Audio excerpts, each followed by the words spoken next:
Ça, c'est un véritable scandale. C'est au niveau du compte personnel de formation, le CPF. En fait, finalement, c'est pas, du tout un cadeau de, l'État, OK? Puisque c'est, notre argent, l'argent des personnes qui cotisent, l'argent de tous ceux qui bossent, qui entreprennent. Parce que même si tu es entrepreneur, tu payes aussi la contribution sur la formation, professionnelle et pourtant, c'est ce que, relaie, Contribuables Associés, que je vous recommande de suivre. Depuis le 26 février 2026, donc depuis quelques jours, il y a des millions de Français qui ont perdu le droit d'utiliser librement l'argent issu de leurs propres cotisations pour se former. Ça, c'est un véritable scandale et j'ai pu le constater. Je suis allé sur mon compte personnel de formation et en fait, tu peux pas utiliser la totalité. Ok. On te limite en fonction de la typologie de formation et ça, c'est quand même incroyable parce que le CPF, en tout cas ce qu'il y a sur ton CPF, l'argent, c'est ton argent, c'est tes cotisations. C'est comme pour le chômage. Le chômage, ça tombe pas du ciel, tu as cotisé et c'est normal qu'on te rende l'argent d'une certaine manière que tu as cotisé pendant des années, tu vois. C'est pas comme les aides non contributives comme le RSA. Le RSA, oui, t'as pas cotisé, très bien. Les APL, c'est pareil, t'as pas cotisé. Mais le compte personnel de formation et le chômage, tu as cotisé en travaillant, en entreprenant. Même les micro-entrepreneurs, si tu payes des cotisations sociales, eh bien, tu payes de la contribution à la formation professionnelle et donc tu as le droit, d'avoir, de l'argent sur ton CPF. C'est légitime et donc je vais vous lire cet article, en tout cas, qui est intéressant par rapport au CPF. C'est un véritable scandale. Ils sont en train de tout raboter au niveau, pas des aides sociales, mais au niveau des aides contributives. C'est-à-dire que tu as contribué, en retour, on te donne quelque chose. Mais ils sont en train de tout couper parce qu'il y a des économies et comme par hasard, les économies, on va les faire sur les dos des prolétaires, sur le dos, des personnes miséreuses, des personnes qui sont déjà dans la précarité. Moi, tu vois, les réformes qu'il y a, par exemple, par rapport au chômage, au CPF, c'est scandaleux parce que c'est des personnes qui bossent, qui ont cotisé, qui sont pénalisées, tu vois. Et par contre, tout en haut, les politiques, les parasidiaux, ils continuent à s'en mettre plein les poches. Aucune économie pour eux. Les économies, c'est pour les gens comme moi qui entreprennent, les gens qui bossent dur, tu vois. C'est insupportable, cette injustice qu'il y a aujourd'hui dans la société française. Mais malheureusement, il y a très peu de personnes qui haussent le ton, qui se révoltent. Voilà, les Français pioncent en fait. Alors que le gouvernement nous avait promis des économies dont on attend toujours les sources concrètes, il a préféré trouver encore une source de taxation sur le dos des travailleurs français. Le démantèlement du CPF appartient clairement à cette seconde catégorie. À partir du 26 février 2026, des millions de Français auront perdu un droit fondamental, celui d'utiliser librement l'argent issu de leurs propres cotisations pour se former. Un droit financé par les travailleurs, confisqué par l'État. Le CPF n'est pas une aide sociale, c'est pas un cadeau de l'État, c'est pas une dépense publique généreuse. Le CPF est financé par le travail, oui, et pas que par le travail en tant que salarié.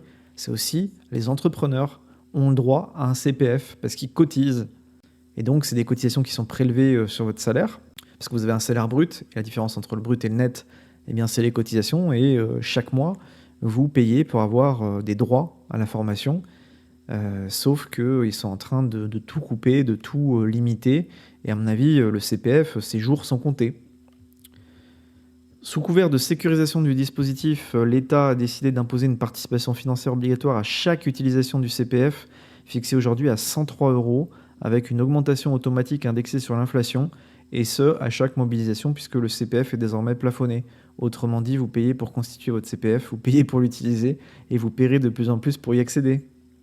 Cette décision intervient dans un contexte particulièrement cynique, crise du pouvoir d'achat, instabilité de l'emploi, reconversion pro de plus en plus nécessaire, accélération des transformations économiques et technologiques, notamment avec l'arrivée de l'IA. Il y aura de plus en plus de reconversions professionnelles et jamais les besoins de formation n'ont été aussi cruciaux. Jamais l'autonomie pro n'a été aussi déterminante pour l'avenir des individus. C'est totalement vrai. Franchement, on est dans un contexte où les gens se reconvertissent de plus en plus et ils rendent le CPF encore moins avantageux qu'auparavant. Enfin, on marche sur la tête, hein. Ce mécanisme permet à l'État non seulement d'économiser, mais de gagner de l'argent sur un dispositif censé appartenir aux citoyens, puisqu'à chaque fois que vous l'utiliserez, vous serez obligé de payer à nouveau 103 euros. Donc en fait, vous serez taxé, vous serez obligé de payer sur de l'argent qui vient de vos cotisations, quoi. C'est quand même lunaire, hein. C'est vraiment une arnaque, un scam stratosphérique, quoi, de payer un impôt, de payer quelque chose pour pouvoir récupérer le fruit de tes cotisations. C'est vraiment le summum du socialisme, hein. Le prétexte de la sécurité encore et toujours l'argument avancé est désormais bien connu. La lutte contre la fraude, la sécurisation du système, la responsabilisation des usagers. Oui, il y a de la fraude au niveau du CPF, il y a des formations bidons, mais c'est pas la majorité, tu vois? C'est vraiment à la marge. Au lieu de s'attaquer sérieusement aux dérives, au lieu de prendre des décisions politiques courageuses, le gouvernement a choisi la solution la plus simple, faire payer ceux qui travaillent. Voilà, en fait, les cibles de l'État socialiste, socialo-communiste, c'est les travailleurs, les entrepreneurs, les personnes qui sont solvables. Donc bientôt, il n'y aura plus de travailleurs, il n'y aura plus d'entrepreneurs, il n'y aura que des fonctionnaires dans ce pays communiste qui est en voie de devenir peut-être l'URSS 3.0.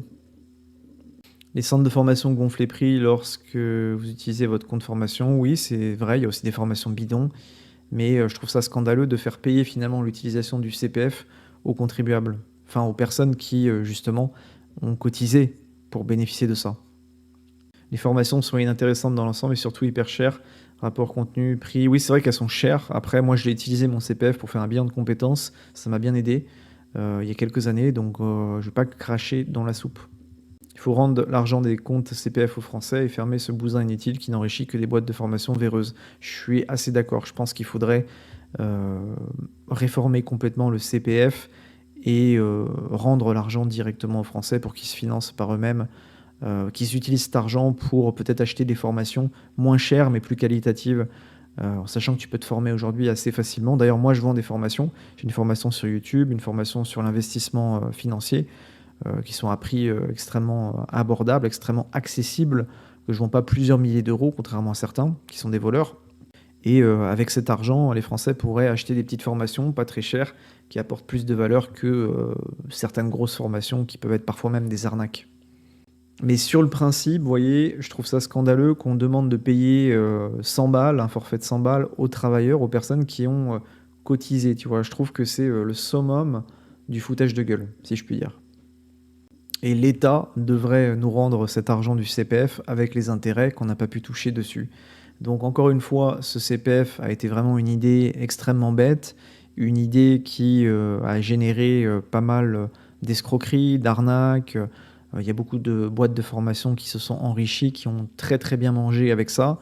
Mais aujourd'hui, moi je pense qu'il faut en terminer avec ce CPF et rendre l'argent aux Français.